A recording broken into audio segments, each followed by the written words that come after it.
Alhamdulillahi haqqa hamdih, alhamdulillahi hamdan katsiran tayyiban mubarakan fih.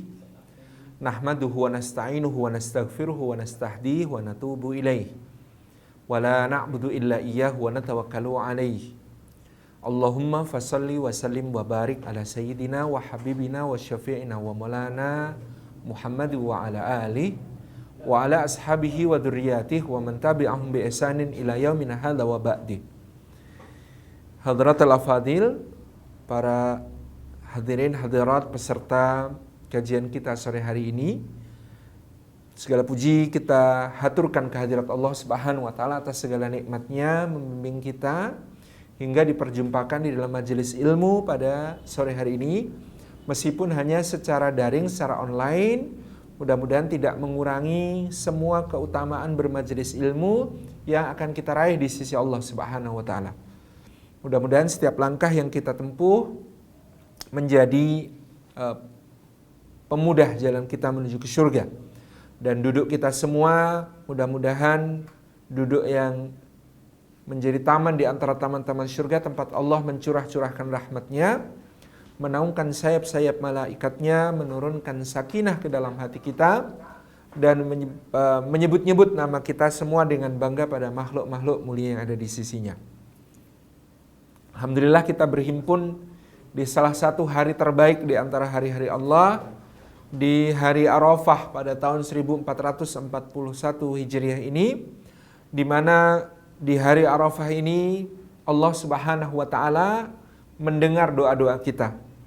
Doa-doa yang dipanjatkan di dalam hari Arafah ini mustajab di sisi Allah Subhanahu wa taala. Dan di antara sebaik-baik doa yang diajarkan oleh Nabi SAW kepada kita, dan beliau katakan diucapkan juga oleh para nabi sebelum beliau SAW, adalah la ilaha illallah wahdahu la syarikalah lahul mulku wa lahul hamdu wa huwa ala kulli syai'in qadir. Masih ada kesempatan sampai maghrib tiba nanti untuk memperbanyak doa ini, dan nanti kita sambung dengan takbir insyaallah, dengan tahlil, dengan tahmid, yang ini semua adalah syiar-syiar. Dan barang siapa yang mengagungkan syiar Allah, wa may yu'azzim sya'airillah fa huwa min taqwal qulub, yang demikian itu termasuk tanda ketakwaan di dalam hati mereka. Hari ini jamaah haji yang sangat spesial tahun ini, semuanya merasa VIP begitu ya, karena memang sangat sedikit yang berkesempatan untuk menunaikan ibadah haji khusus pada tahun ini disebabkan qadarullah oleh pandemi COVID-19, sedang menunaikan wukuf di Arafah, puncak dari pelaksanaan ibadah haji, Al-Hajju Arafah, yaitu bahwa haji itu ditandai dengan wukuf di Arafah, yang mana wukuf di Arafah ini kemudian juga dilangsungkan oleh para jamaah haji dengan memperbanyak talbiyah, memperbanyak takbir, memperbanyak doa kepada Allah Subhanahu wa taala yang sangat mustajabah. Adapun kita yang tidak sedang melaksanakan wukuf, artinya tidak sedang dalam keadaan melaksanakan rangkaian ibadah haji, disunnahkan untuk berpuasa pada hari Arafah ini, di mana puasa hari Arafah ini Masya Allah dikatakan menghapus dosa 2 tahun, setahun yang telah berlalu dan setahun yang akan datang. Inilah maha pemurahnya Allah Subhanahu wa taala pada hari Arafah yang mulia ini, sehingga mari jangan sia-siakan waktu yang masih tersisa untuk terus memperbanyak doa-doa kita kepada Allah, terlebih menjelang iftar, menjelang buka puasa. Tentu ini adalah saat yang paling mustajabah di antara waktu-waktunya orang berpuasa untuk memanjatkan doa ke hadirat Allah Subhanahu wa taala. Hadirin hadirat yang dimuliakan oleh Allah Subhanahu wa taala, secara umum bulan Dzulhijjah adalah bulan yang agung, bulan yang utama, termasuk arba'atun hurum, 4 bulan yang dimuliakan oleh Allah Subhanahu wa taala sejak Dia menciptakan alam semesta dan menetapkan 12 bulan dalam setahun. Minha arba'atun hurum, dari 12 bulan itu ada 4 bulan yang mulia, ada 4 bulan haram. Yang 3 berkumpul, yakni Dzulqa'dah, Dzulhijjah, dan Muharram. Yang 1 menyendiri, yakni bulan Rajab. sebelum bulan Sya'ban dan sebelum bulan Ramadan. Jadi ada Dzulqa'dah, Dzulhijjah dan Muharram beserta kemudian bulan Rajab yang merupakan bulan-bulan haram, bulan-bulan yang dimuliakan oleh Allah Subhanahu wa taala, di mana dijelaskan oleh misalnya Imam An-Nawawi di dalam Syarah Sahih Muslim bahwa amal-amal di bulan haram kedudukannya lebih tinggi, lebih dilipat gandakan oleh Allah Subhanahu wa taala daripada amal-amal di bulan yang biasa. Tetapi juga tentu kemaksiatan yang dilakukan di dalam bulan haram tersebut menurut Imam An-Nawawi juga dilipat gandakan dosanya oleh Allah Subhanahu wa taala. Sebab sejak dahulu bulan haram adalah bulan yang juga dihormati, bahkan di dalam tradisi jahiliyah mereka di bulan haram tidak melakukan peperangan, mereka di bulan haram tidak melakukan hukuman qisas, mereka di bulan haram tidak kemudian melakukan perburuan tertentu, mereka di bulan haram tidak melakukan berbagai macam hal yang sekiranya dianggap sebagai penodaan terhadap bulan haram tersebut, yang ini sesuatu yang sangat dijunjung tinggi, yang sangat dimuliakan, yang sangat dihargai oleh bahkan para masyarakat Arab jahiliyah pada saat itu. Dan bulan haram menjadi bulan yang tidak boleh menyambung maksudnya memutus tali silaturahmi, tidak boleh melakukan pertikaian, tidak boleh melakukan peperangan, tidak boleh menumpahkan darah, dan seterusnya sebagai penghormatan terhadap bulan haram tersebut. Maka sejalan dengan itu, menurut Imam An-Nawawi, melanggar larangan-larangan Allah di bulan haram tentu lebih besar lagi konsekuensinya. Kemaksiatan-kemaksiatan, dosa-dosa yang dilakukan di bulan haram, termasuk Dzulhijjah yang sedang kita lewati ini, tentu adalah lebih besar konsekuensinya dibandingkan di bulan-bulan yang lain di sisi Allah Subhanahu wa taala. Sebagaimana juga amal-amal solehnya dilipat gandakan dan diutamakan oleh Allah Subhanahu wa taala. Di antara 4 bulan haram ini memang salah satu yang paling istimewa adalah bulan Dzulhijjah, di mana puncak dari ibadah haji, syiar ibadah haji dilangsungkan di bulan Dzulhijjah tersebut. Bagi yang berhaji dengan melaksanakan wukuf di Arafah dan kemudian menyempurnakan ibadahnya sampai menyembelih hadyu, menyembelih hewan kurbannya. Adapun bagi yang tidak berhaji dengan melaksanakan puasa Arafah sunnah dan juga melaksanakan penyembelihan hewan kurban baik di hari raya Idul Adha tanggal 10 ataupun juga di hari-hari tasyrik tanggal 11, 12 dan 13 dari bulan Dzulhijjah tersebut. Jadi memang keistimewaan bulan Dzulhijjah ini di antara keempat bulan haram adalah bahwa dia merupakan juga puncak dari berbagai macam syiar-syiarnya Allah Subhanahu wa taala terkait dengan Baitullah, terkait dengan ibadah haji, terkait dengan ibadah kurban yang kemudian menjadi tradisi kaum muslimin di seluruh dunia setiap tahun. Nah, sehingga bulan Dzulhijjah memiliki kedudukan istimewa di antara semua bulan haram tersebut, gitu ya. 4 bulan haram ini sudah istimewa, Dzulhijjah dari keempatnya memiliki keistimewaan yang tidak bisa ditandingi oleh bulan-bulan haram yang lain. Nah, di antaranya juga adalah karena di dalam bulan Dzulhijjah terdapat 10 hari yang paling utama, yaitu 10 hari awal bulan Dzulhijjah yang akan berakhir besok. Jadi ini 10 awal Dzulhijjah ini hari-hari yang sangat utama yang Allah sebutkan dalam Al-Quranul Karim dalam surat Al-Fajr, wal fajr walayalin ashar. Demi fajar, demi malam yang 10, dan malam yang 10 ini menurut jumhur ahli tafsir adalah 10 awal dari bulan Dzulhijjah. Ada yang membahas di antara para ulama manakah yang lebih utama, 10 hari terakhir Ramadan ataukah 10 hari paling awal bulan Dzulhijjah. Menurut Ibnu Rajab Al-Hambali dalam Lataiful Ma'arif, beliau menyampaikan beberapa pendapat, lalu beliau mentarjih pendapat yang menurut beliau paling sahih adalah bahwa 10 hari terakhir Ramadan yang paling utama adalah malamnya. Kenapa? Karena di dalamnya terdapat Lailatul Qadar khairum min alfi syahr. Lailatul Qadar yang lebih baik daripada 1000 bulan. Itu ada di 10 hari terakhir bulan Ramadan, khususnya malamnya, maka 10 malam terakhir Ramadan lebih utama.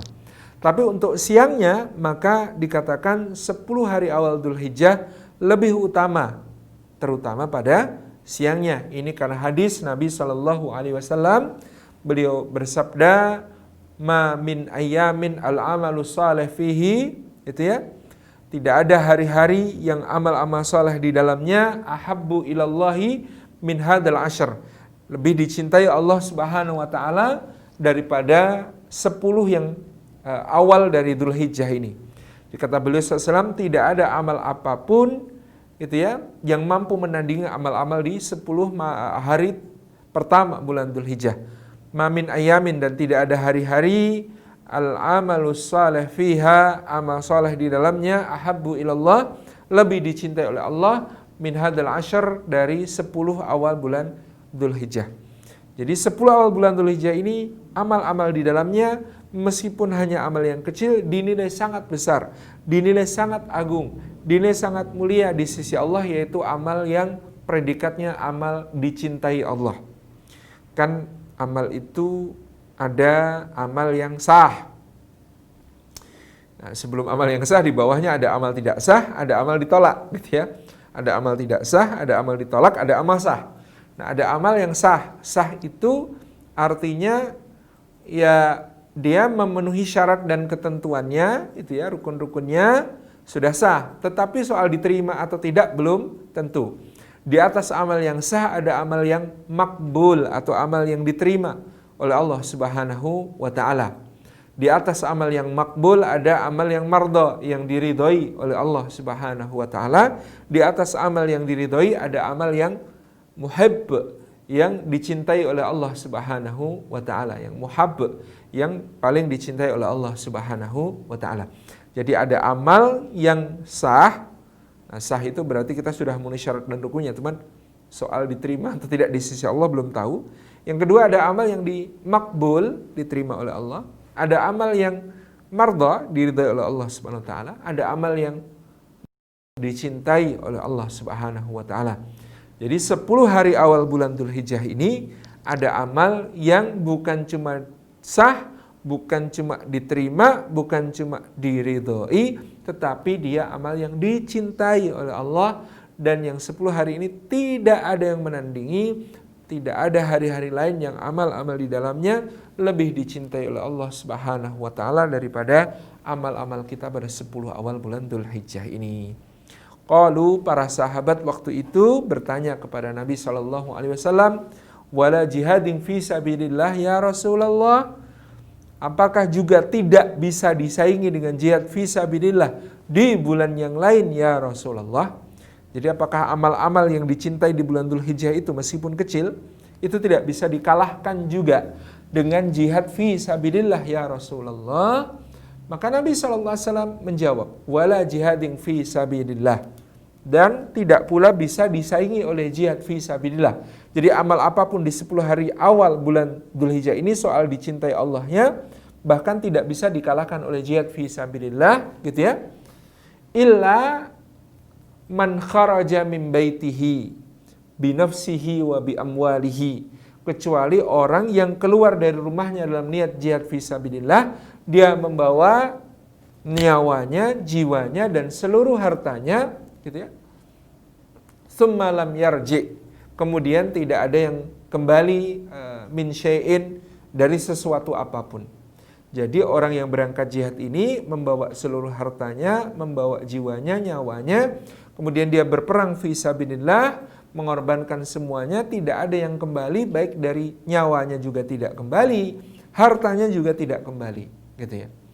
Hanya ini satu-satunya amal yang bisa mengalahkan amal-amal di 10 hari awal bulan Dzulhijjah. Subhanallah ya. Tabaraka Rahman, luar biasa sekali 10 hari awal bulan Dzulhijjah ini, sampai-sampai dikatakan tidak ada yang bisa mengalahkannya. Bahkan juga jihad fisabilillah di bulan yang lain tidak bisa mengalahkan amal-amal di bulan Dzulhijjah ini, di 10 awal bulan Dzulhijjah ini, kecuali yang bisa mengalahkan amal di bulan Dzulhijjah ini hanyalah orang yang keluar dari rumahnya dengan membawa hartanya, dengan membawa jiwanya, nyawanya, kemudian dia serahkan semuanya di jalan Allah, hartanya iya, nyawanya iya, dan tidak kembali sama sekali.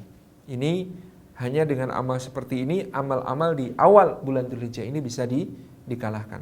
Masya Allah ya, kemurahan yang luar biasa dari Allah di 10 hari awal bulan Dzulhijjah yang sangat luar biasa. Itu artinya kita tinggal di tahun ini punya kesempatan 1 hari lagi dari 10 awal bulan Dzulhijjah ini untuk mengisinya dengan amal-amal saleh yang masih memungkinkan.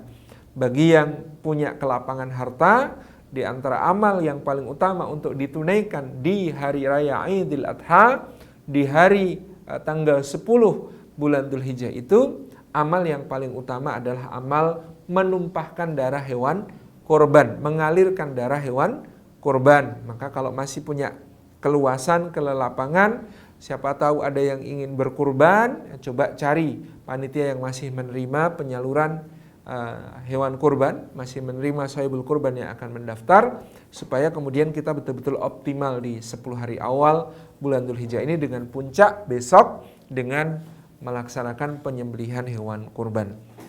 Ketika menjelaskan surah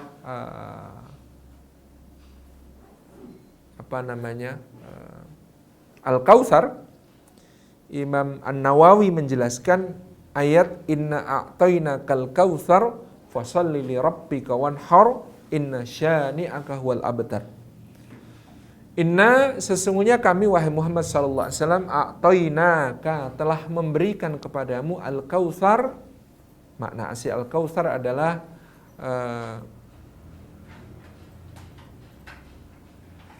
isim syiddah dari katsir, kautsar, nikmat yang sangat banyak, nikmat yang sangat luas, nikmat yang sangat berlimpah, nikmat yang sangat besar, itu al-kautsar. Kemudian sebagian mufassir juga menunjukkan bahwa al-haud atau telaga yang kelak akan dianugerahkan Allah kepada Rasulnya Sallallahu Alaihi Wasallam di akhirat, di mana Rasulullah akan memberi minum umatnya di telaga tersebut. Nama telaga tersebut, nama al-haud ini adalah al-kautsar. Jadi ada dua makna penting di situ, bahwa Allah sudah menganugerahkan nikmat kepada Rasulnya Sallallahu Alaihi Wasallam dengan nikmat yang banyak, dan bahwa Allah Subhanahu Wa Taala menganugerahkan sebuah haud, sebuah telaga bernama Al-Kautsar kelak di dalam kehidupan selanjutnya. Ketika manusia dibangkitkan oleh Allah Subhanahu Wa Taala, mereka berduyun-duyun menuju kepada mahsyar, maka Nabi Shallallahu Alaihi Wasallam akan duduk atau berdiri di dekat sebuah telaga yang luasnya sebentang Elia di Syam sampai San'a di Yaman. Yang sangat besar telaga tersebut, airnya lebih manis dari madu, lebih lembut dari susu, lebih sejuk daripada salju. Lalu di situ Rasulullah SAW akan menyambut umatnya yang sedang berjalan menuju ke mahsyar, menyambut untuk memberikan minum kepada mereka. Ahlan wa sahlan, itu umatnya dikenali oleh Nabi SAW dengan tanda wudhu mereka. Anggota wudhu mereka bercahaya. Anggota wudhu dari umatnya Rasulullah SAW ini bercahaya. Wajahnya bercahaya, tangannya bercahaya, rambutnya bercahaya, kepalanya bercahaya, telinganya bercahaya, kakinya bercahaya, gitu ya. Karena itu adalah anggota wudhu yang biasa dia basuh di dunia, dan ini akan menjadi cara Rasulullah SAW mengenali umatnya. Jadi beliau pun memanggil mereka untuk diberi minum dengan minuman dari telaga beliau sallallahu alaihi wasallam itu. Yang satu teguk minuman dari telaga Rasulullah membuat yang bersangkutan sama sekali tidak kehausan, ketika semua orang merasakan kehausan yang sangat berat di hadapan yaumil mahsyar, di hadapan hari penghimpunan, sampai hari hisab, sampai hari pengadilan, sampai hari mizan, gitu ya, yang sangat menguras seluruh energi kejiwaannya, gitu ya. Dibutuhkan kekuatan yang luar biasa, dan diantaranya hal tersebut didapat melalui minuman yang diberikan oleh Nabi Shallallahu Alaihi Wasallam sebagai sambutan untuk umatnya di hari tersebut. Kalau kita pergi ke hotel-hotel tertentu, biasanya ada welcome drink ya. Jadi ketika kita sedang check-in, baru masuk di hotel dengan keluarga misalnya, biasanya akan ditawarkan satu welcome drink atau minuman tanda selamat datang. Demikian pula yang akan dilaksanakan oleh Rasulullah SAW, di mana beliau mengenali umatnya dari identitas wudhu mereka, dari wajah mereka bercahaya, tangan mereka bercahaya, kepala mereka bercahaya, telinga mereka bercahaya, kaki mereka bercahaya. Dengan tanda itu Rasulullah mengenali mereka dan menawarkan minuman yang beliau sajikan dengan tangan beliau sendiri. Di dekat telaga Rasulullah SAW tersebut terdapat cawan-cawan yang terbuat dari perak yang sangat indah, seperti bercahaya seperti bintang gemintang yang sangat berkilauan. Dan kepada mereka, para umatnya ini, Nabi SAW lalu memberikan minum itu dengan tangan beliau sendiri sebagai sebuah penghormatan dan cinta dari Rasulullah SAW untuk umatnya. Tentu na'udzubillahi min dalik, akan ada orang yang diusir dari telaga Rasulullah SAW. Kemudian ketika mereka diusir, Nabi SAW mengatakan, ya Allah, mereka umatku. Maka Allah Subhanahu wa taala berfirman, tidak wahai Muhammad, engkau tidak tahu apa yang mereka lakukan sepeninggalmu, karena sesungguhnya mereka telah membuat-buat ajaran baru dalam agamamu, mereka telah mengubah sunnah-sunnahmu, gitu ya.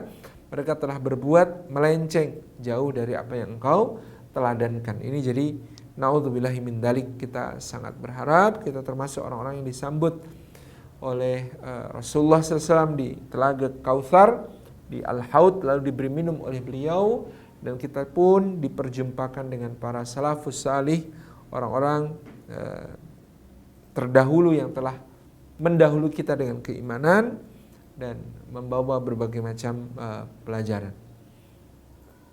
Bapak Ibu rekan-rekan yang disayang oleh Allah Subhanahu wa taala, inna a'tainakal kautsar. Kami memberikan kepada Muhammad SAW nikmat yang sangat banyak. Nikmat al-haud, telaga di kehidupan akhirat nanti. Fasalli li rabbika wanhar. Maka laksanakanlah salat, dirikanlah salat, tegakkanlah salat karena Allah Subhanahu wa taala, dan sembelihlah hewan kurban. Inna syani'aka huwal abtar. Sungguhnya orang yang mencaci makimu, melecehkanmu, menyakitimu, wahai Rasulullah SAW, huwal abtar, dia betul-betul orang yang terputus, gitu ya. Sebagian mufasir menyebut ayat ini turun tentang seorang tokoh Quraisy yang kemudian suka memperolok Nabi SAW, menyebutnya sebagai abtar.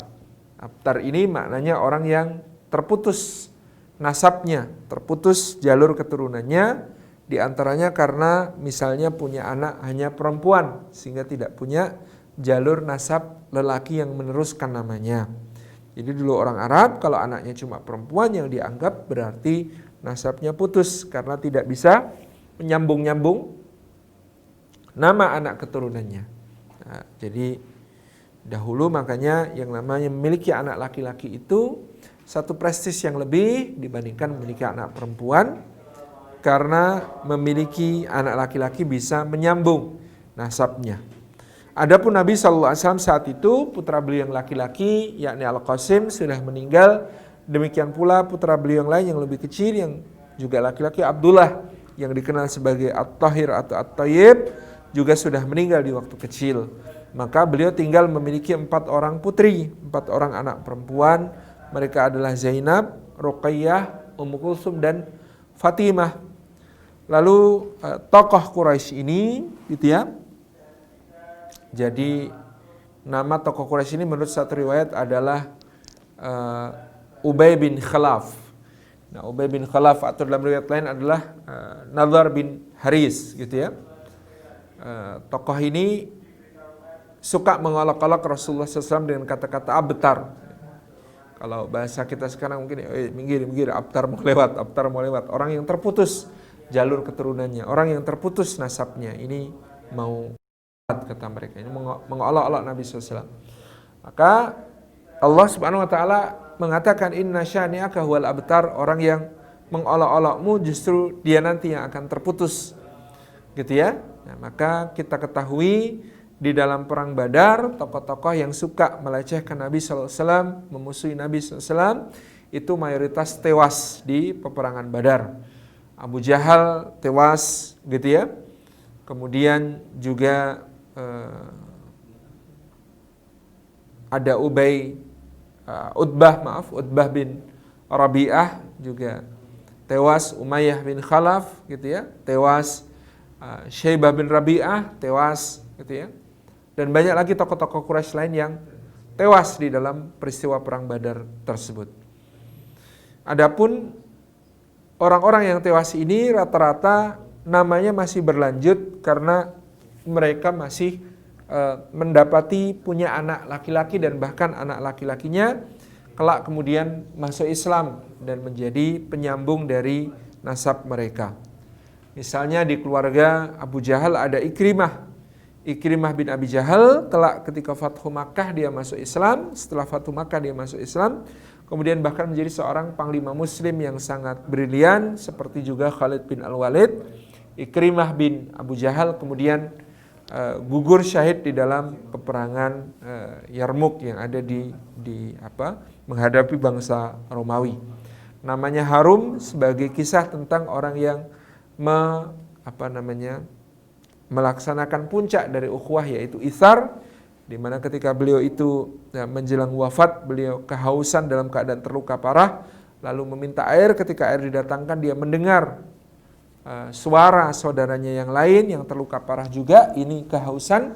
Kemudian dia minta agar air minum itu didahulukan untuk saudaranya, dan kemudian ternyata saudaranya juga mendengar ada orang lain yang lebih memerlukan, merintih-rintih kehausan. Kemudian dia minta agar air itu diberikan kepada saudaranya yang lain lagi.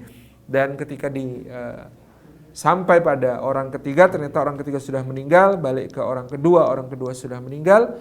Balik ke orang pertama, yaitu Ikrimah bin Abi Jahal, ternyata beliau juga sudah gugur syahid fi sabilillah. Abu Jahal ada penerusnya. Demikian pula misalnya Walid bin Mughirah punya Khalid bin Al-Walid yang meneruskan namanya. Kemudian ada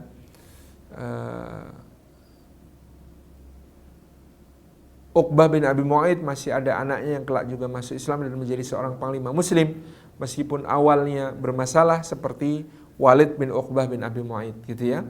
Kemudian juga tokoh-tokoh yang lain. Tetapi yang disebut oleh Al-Quran sebagai abtar, gitu ya. Nah, misalnya Ubay bin Khalaf, maka tidak tersambung lagi keturunannya. Atau kalau Nadhr bin Haris ada yang mengatakan masih memiliki anak keturunan. Jadi ya, salah satu pendapat yang lebih kuat mengatakan yang disebut sebagai abtar ini adalah Ubay bin Khalaf, yang kemudian dia di dalam perang Badar dia sangat bersemangat untuk menghabisi Rasulullah SAW.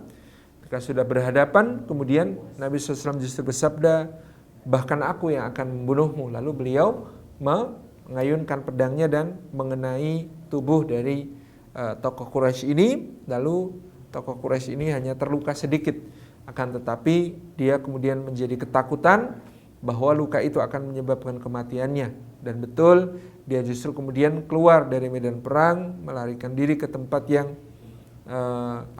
sepi, sunyi, dan kemudian di situ lukanya semakin membusuk, dan akhirnya dia pun tewas karena luka yang hanya sangat kecil, terkena sentuhan pedang Rasulullah SAW, gitu ya. Ini diantara mukjizat Nabi SAW. Kemudian dia betul-betul meninggal dalam keadaan merana, dalam keadaan kesakitan, dalam keadaan yang sangat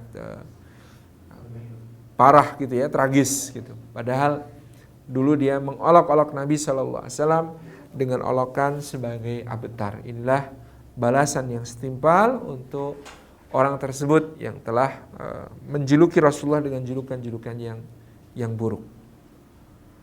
Itu tentang abtar.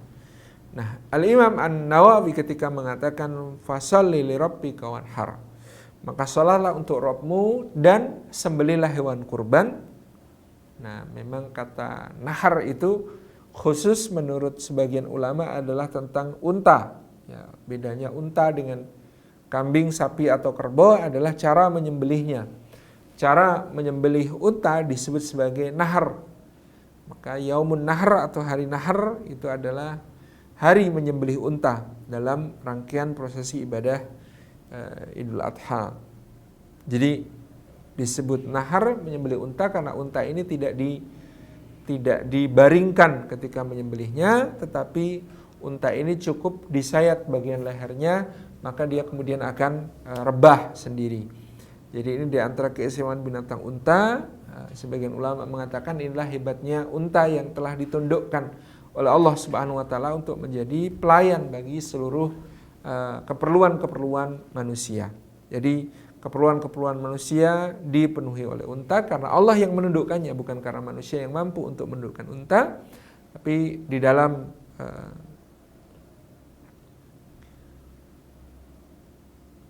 ibadah kurban, unta diperlakukan secara khusus, yaitu dengan penyembelihan yang disebut sebagai nahar, yang hanya dengan cara menyayat bagian leher unta, memastikan 3 saluran terputus, maka kemudian unta ini akan rubuh sendiri.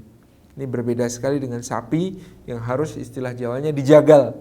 Dijagal itu berarti dibaringkan, diikat kakinya, kemudian dipegangi kepalanya dan lehernya, kemudian baru ditetakkan pisau di leher tersebut. Ini yang kemudian membedakan unta dengan yang lain, karena unta ini seakan-akan karena saking khidmahnya kepada manusia, ketika pisau terayun ke lehernya pun dia seperti menyerahkannya dengan penuh kesukarelaan, dengan penuh kebahagiaan.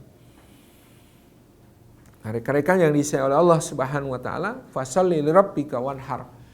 Maka salatlah untuk Rabbmu dan sembelihlah hewan kurban. Maka ini mewakili makna umum hewan kurban. Kalau penyembelihan hewan kurban secara umum disebut sebagai udhiyah. Jadi udhiyah sapi, udhiyah kambing. Tetapi kalau soal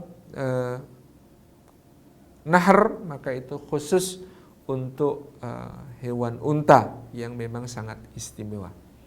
Nah, Imam An-Nawawi mengomentari ayat ini dengan kata-kata ibadah kurban adalah ibadah harta yang paling utama, sebagaimana ibadah sholat adalah ibadah jasmani yang paling utama.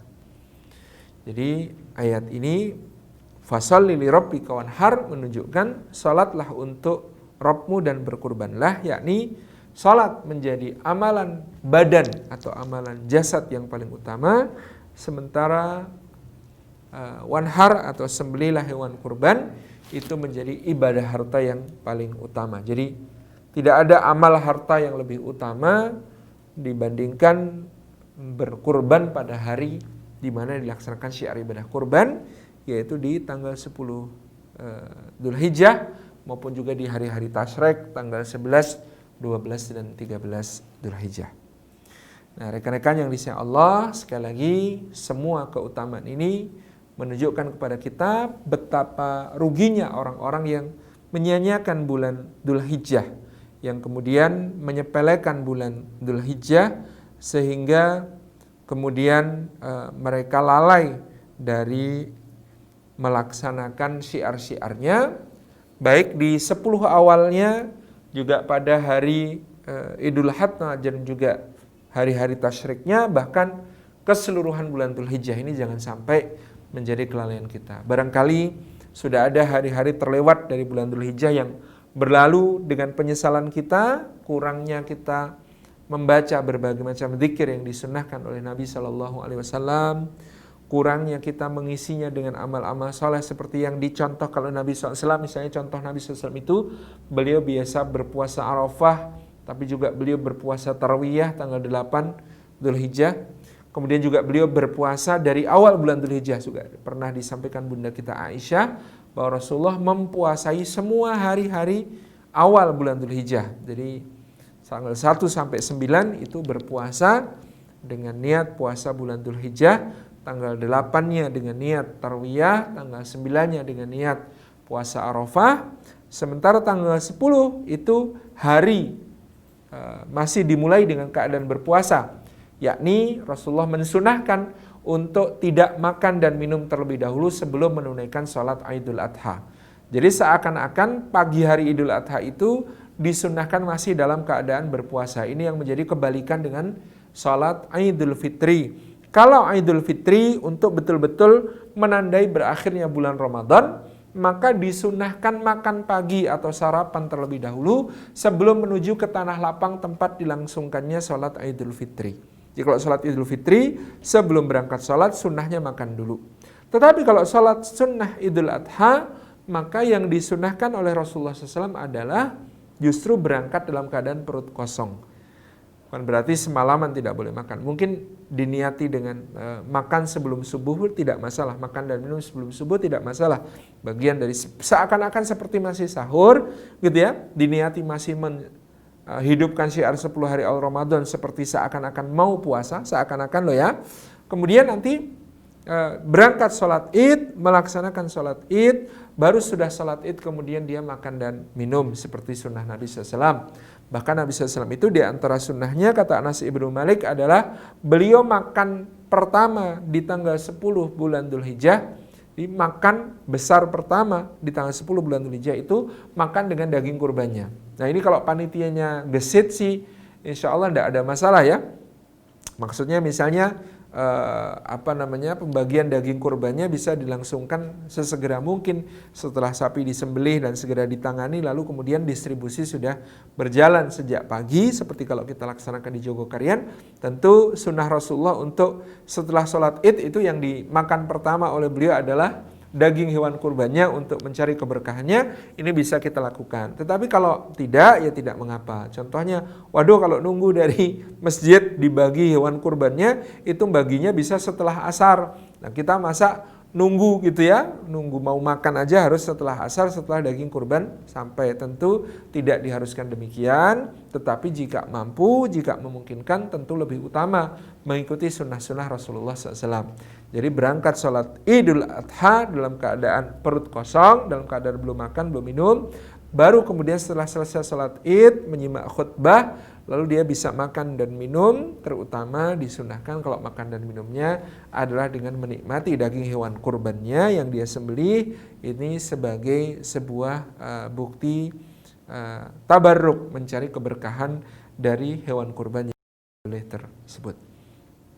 Jadi ini serba-serbi betapa berharganya 10 hari awal bulan Dzulhijjah yang sudah hampir habis bagi kita. Sementara Rasulullah mengatakan tidak ada amal pada hari-hari itu yang lebih Allah cintai daripada amal di hari-hari 10 bulan Dzulhijjah. Nah, tapi tadi sudah saya sampaikan kita masih punya kesempatan. Satu hari lagi, yakni tanggal 10 Dzulhijjah ini untuk kita syiarkan berbagai syiar di bulan Dzulhijjah. Sore ini di masih hari Arafah, kita banyak membaca doa La ilaha illallah wahdahu la syarikalah lahul mulku walahul hamdu wa huwa ala kulli syai'in qadir. Kita juga bisa menunaikan takbir. Nanti setelah sholat fardu kita tunaikan takbir Allahu Akbar, Allahu Akbar, La ilaha illallah, Allahu Akbar walillahil hamd. Kita hidupkan syiar gitu ya, untuk mengagungkan asma Allah dengan takbirnya sejak hari ini juga. Kemudian juga memperbanyak doa tadi, La ilaha illallah wahdahu la syarikalah lahul mulku wa lahul hamdu wa huwa ala kulli syai'in qadir. Ini yang bisa kita lakukan. Nanti malam jika memungkinkan untuk mengumandangkan takbir secara berjamaah disilakan. Kalaupun tidak, tetap diri kita bisa bertakbir di rumah kita dengan kemampuan masing-masing. Juga besok pagi menjelang sholat id, tadi sudah saya sampaikan, berangkat dalam keadaan belum makan, belum minum sebagai bagian dari sunnah Rasulullah SAW. Kemudian juga melaksanakan sholat Idul Adha, menyimak khutbah dari sholat sunnah Idul Adha, dan sudah itu pulang kembali ke rumahnya untuk menikmati tabarruk berkah dari daging hewan kurban yang telah disembelih. Kalau dimungkinkan, kalau belum dimungkinkan maka telah disunahkan untuk membatalkan puasanya. Jadi tanggal 10 Dzulhijjah itu niat awalnya mau puasa, Tapi kemudian karena hari raya Idul Adha adalah termasuk hari-hari yang diharamkan berpuasa, termasuk 3 hari berikutnya itu hari tasyrik diharamkan berpuasa, maka kemudian puasanya di-cancel sudah salat Id sesuai sunnah Nabi SAW, kemudian diikuti dengan makan, dan makan yang paling utama adalah makan dengan daging hewan kurban yang disembelih. Ini masih sampai besok kita bisa laksanakan, bahkan juga takbir-takbir kita masih bisa kita tunaikan sampai hari tasyrik berakhir, terus memperbanyak lafaz takbir.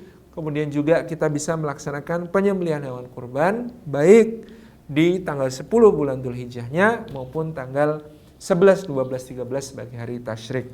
Hari tasyrik itu maknanya apa? Hari tasyrik ini sebagian ulama secara bercanda menyebutnya hari makan-makan. Itu hari di mana puasa tidak diperkenankan, puasa tidak diperbolehkan, hendaklah kaum muslimin menikmati syiar ibadah kurban mereka, termasuk juga di dalam hari-hari tasyrik ini digunakan untuk makan, untuk minum, untuk mengagungkan asma Allah, gitu ya. Disebut tasyrik, kata syarq itu artinya timur.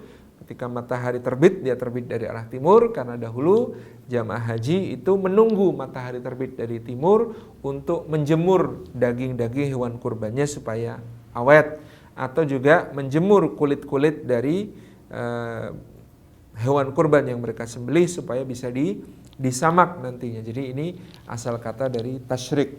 Kalau hari Arafah, ini kenapa disebut Arafah? Maka sebagian ulama mengatakan pada hari itu qad arafa amra rabbih, karena pada hari itu Ibrahim Arafah, dia sudah menyadari betul-betul bahwa menyembelih Ismail adalah perintah Allah. Ini dengan kata-kata qad arafa amri rabbih, dia sudah mengetahui bahwasanya ini benar perintah dari Allah Subhanahu wa taala.